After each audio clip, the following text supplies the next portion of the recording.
பேச்சு அம்மா ரவியை பார்த்து, அம்மா நீ யார் தம்பி, உனக்கு என்ன வேணும் அப்படின்னு கேட்டாங்க.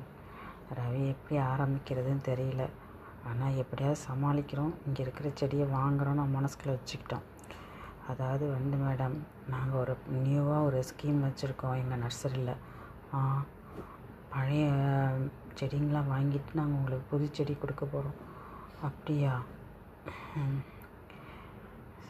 புது செடினா என்ன செடி? அது இப்போ உங்கள் பங்களா ஃபுல்லாக டெக்கரேட் பண்ணுற மாதிரி எங்ககிட்ட ஹேங்கிங் பிளான்ட்ஸ் இருக்குது, இன்டோர் பிளான்ட்ஸ் இருக்குது, அப்புறம் க்ரோட்டன்ஸ் இருக்குது, ஆர்ச்சிட்ஸ் இருக்குது, எல்லாமே இருக்குது. எங்களுக்கு உங்கள்கிட்ட இருக்க இந்த மல்லிகைப்பூ செடி, ரோஜா பூச்செடி நீங்கள் எங்ககிட்ட கொடுத்து எக்ஸ்சேஞ்ச் பண்ணிக்கலாம்.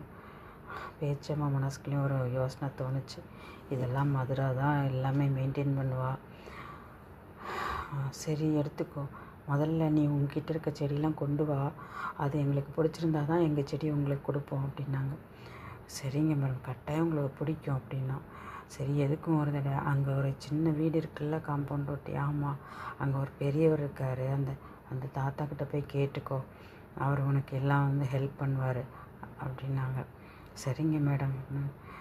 ஒரு நிமிஷம் இரு அப்படின்னாங்க. என்ன மேடம்? இப்போ நீ ஒன்றும் கேட்க வேணாம், முதல்ல நீ உன்கிட்ட இருக்க செடியெலாம் கொண்டு வா, அதெல்லாம் எனக்கு பிடிக்குதான்னு பார்க்குறேன், இல்லைன்னா நான் திருப்பி கொடுத்துருவேன் அப்படின்னாங்க. சரியான வீடா கண்டியாக இருக்காளே, எப்படியாவது நான் செடியை வாங்குறேன் அப்படின்னு. சரிங்க மேடம், நாளைக்கே நான் கொண்டு வரேன் அப்படின்னு சொல்லிட்டு வந்தான். கேட்டில் வாட்ச்மேன், என்னப்பா செடி என்ன சொன்னாங்க மேடம்னு? நாளைக்கு செடி கொண்டு வர சொன்னாங்க. அப்படியா? சரி சரி, அம்மா எதுவும் என்கிட்ட சொல்லலையே. யார் வந்தாலும் முன்னாடியே சொல்லிடுவாங்க இங்கேருந்து இது கொண்டு வருவாங்கன்னு, அதான் கேட்டேன். சரி சரி நீ கிளம்பு அப்படின்னாரு. அப்பா பயங்கர டைட்டாக இருக்குடா செக்யூரிட்டி அப்படின்னு நினச்சிட்டு சைக்கிள் எடுத்துகிட்டு வந்தோம். இங்கே ரவிக்கிட்ட உட்காந்தான். சூர்யா கிட்ட வந்தான். அண்ணன் நான் கண்டுபிடிச்சிட்டேன்னே. டேய் நீ வேற வெறுப்பேத்தாதரா, அவள் வேறு ஒரு கிரிக்கி சொல்லிட்டு போனாள், செடியை கொடு. அதில் வேறு அம்பர்லா டைப்பில் வேறு கேட்குறா. இதெல்லாம் ஆகிற காரியமாட்டான். கட்டாயமாக ஆகும். எப்படிரா சொல்கிற? நான் ரொம்ப தூரம் சைக்கிளில் போயிட்டேனே. அப்பா எவ்வளோ தூரம் சைக்கிளில் போயிருக்கேன் தெரியுமா? இதுக்கே நீங்கள் அந்த கமிஷனில் இன்னொரு எக்ஸ்ட்ரா ஒரு ஷேர் நீங்கள் கொடுத்துட்றீங்க அப்படின்னா. வேலை நடக்கட்டும், அப்புறம் என்ன வேணாலும் பார்த்துக்கலாம். நீ கதையை சொல்கிறேன்.